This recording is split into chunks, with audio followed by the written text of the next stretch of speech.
মাননীয় স্পিকার, আপনার মাধ্যমে মাননীয় মন্ত্রী মহোদয়ের কাছে আমার প্রশ্ন, এইচএসসি পরীক্ষা চলছে এবং গত ৩-৪ দিন ধরে আবহাওয়ার যে অবস্থা ছিল, বৃষ্টি এবং পুরো শহর, শুধু তো ঢাকা না, ঢাকা চট্টগ্রাম সহ বড় বড় যে শহরগুলো, সে শহরগুলো পানির নিচে তলিয়ে গিয়েছিল। আমাদের শিক্ষার্থীরা অনুরোধ করেছিল পরীক্ষাটি একটু পেছানোর জন্য, কিন্তু এই সিদ্ধান্ত নেওয়া হয় নাই এবং যে কারণে আজকে আন্দোলন হচ্ছে, ঢাকায় আন্দোলন হচ্ছে। আমি মাননীয় মন্ত্রীর কাছে প্রশ্ন রাখছি, এইচএসসির মতো একটি অত্যন্ত গুরুত্বপূর্ণ পরীক্ষা, যেটার উপর নির্ভর করে আগামীতে একটা ছেলে বা মেয়ের ভবিষ্যৎ কোন দিকে যাবে, সেরকম একটা পরীক্ষা, এবং ফিজিক্সের মতো কি বলবো, one of the most important subjects যেটা সায়েন্সের জন্য, মাননীয় মন্ত্রীকে দয়া করে বলবেন যে কি সমস্যা ছিল পরীক্ষাটি কিছুদিনের, 2 দিনের জন্য বা 1 দিনের জন্য পিছিয়ে দেওয়ার।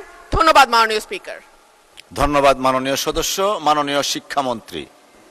মাননীয় স্পিকার, আপনার মাধ্যমে মাননীয় সংসদ সদস্যকে অশেষ ধন্যবাদ। পরীক্ষা আমরা নিয়ে থাকি সারা বাংলাদেশে।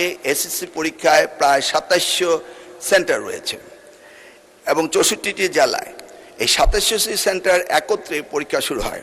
ইতিমধ্যে আপনারা শুনেছেন যে চট্টগ্রামে যখন এই ফ্লাড হলো, তখন আমরা একে একে প্রথম রাঙ্গামাটি, বান্দরবন, পরে আমরা খাগড়াছড়ি এবং এরপরে আমরা চট্টগ্রাম পুরা বোর্ডের পরীক্ষা আমরা বন্ধ করে দিয়েছি। আমরা লক্ষ্য করেছিলাম বৃষ্টি হচ্ছিল এবং আমরা মনিটরিং করছিলাম।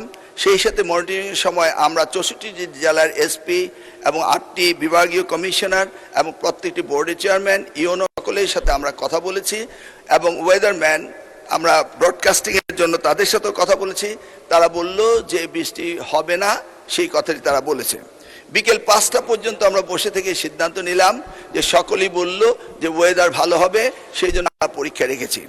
সকালে ঘুম থেকে উঠেই দেখতে পেলাম কুমিল্লা সরকারি মহিলা কলেজের মাঠ পানিতে ভরে গিয়েছে। সাথে সাথে আমরা মেয়র সাহেবকে, ফায়ার ডিপার্টমেন্টকে, পুলিশকে, ডিসিকে বললাম যে এই পরীক্ষা কেন্দ্রে স্থানান্তরিত করার জন্য। তারা তখন সকলকে নৌকায় করে ওই স্কুলের 5তলা ভবন, সেখানে নিয়ে পরীক্ষা তারা নিয়েছে। আমরা সেটা দেখেছি তাদের দুর্ভোগ। তাছাড়া বাংলাদেশে, সারা বাংলাদেশে আমরা ডিসিদের সাথে কথা বলেছি এবং ইউনিটদের সাথে, তারা বলেছে যে কোথাও পরীক্ষা কোনো রকম দুর্যোগ ঘটেনি, একটি শুধু কুমিল্লা মহিলা কলেজে ঘটেছে। এবং সেই সাথে ফিজিক্সের প্রশ্ন 6 এবং 7, এই 2টি প্রশ্ন ভুল হয়েছে। মাননীয় স্পিকার, আমরা দায়িত্ব পেয়েছি মাত্র 4 মাস। কোশ্চেন মডারেটর, আগের কোশ্চেন মডারেটর কোশ্চেন করেছিল। আপনি জানেন যে কোশ্চেন মডারেট করতে হলে এই প্রক্রিয়াটি 2 বছর আগে থেকে শুরু করতে হয়। আমরা এসে কোনো কোশ্চেন তৈরি করতে পারিনি। বিগত গভর্নমেন্টের যে মডারেটর ছিল তারা এই কোশ্চেন করেছে। তবুও আমরা তাৎক্ষণিকভাবে ঘোষণা দিয়েছি যে ফিজিক্সের 6 এবং 7 2টি কোশ্চেন ভুল হয়েছে, সেটাকে আমরা ফুল ক্রেডিট দিয়ে দেব, সেটা আমরা বলেছি। এবং পরীক্ষা যথাযথ হচ্ছে কিনা সেইভাবে সাহায্য সহযোগিতা করার জন্য আমরা সকলকে প্রস্তুত রেখেছিলাম। আজকেও আমরা সারাদিন কথা বলেছি এবং প্রত্যেকটি আমাদের সাথে যারা স্টেক হোল্ডার রয়েছেন তারা বলেছে পরীক্ষা সুন্দর হয়েছে, সুস্থ হয়েছে। একটি জায়গায় শুধু কুমিল্লা সরকারি মহাবিদ্যালয় এই ঘটনাটি ঘটেছে এবং সেখানে পরীক্ষা সুন্দর হয়েছে।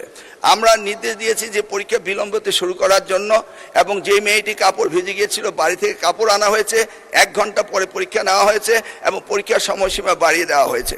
আমি মাননীয় স্পিকার আপনার মাধ্যমে জাতিকে জ্ঞাতার্থে করতে চাই যে পরীক্ষা পদ্ধতিতে আমাদের যে সিস্টেম রয়েছে, সেখানে লোকাল যে গভর্নমেন্ট রয়েছেন, ডিসি হতে, ইউনো হতে, পুলিশ হতে, তারা তাৎক্ষণিকভাবে ব্যবস্থা নেবেন যে পরীক্ষা এখানে নেওয়া যাবে কি যাবে না।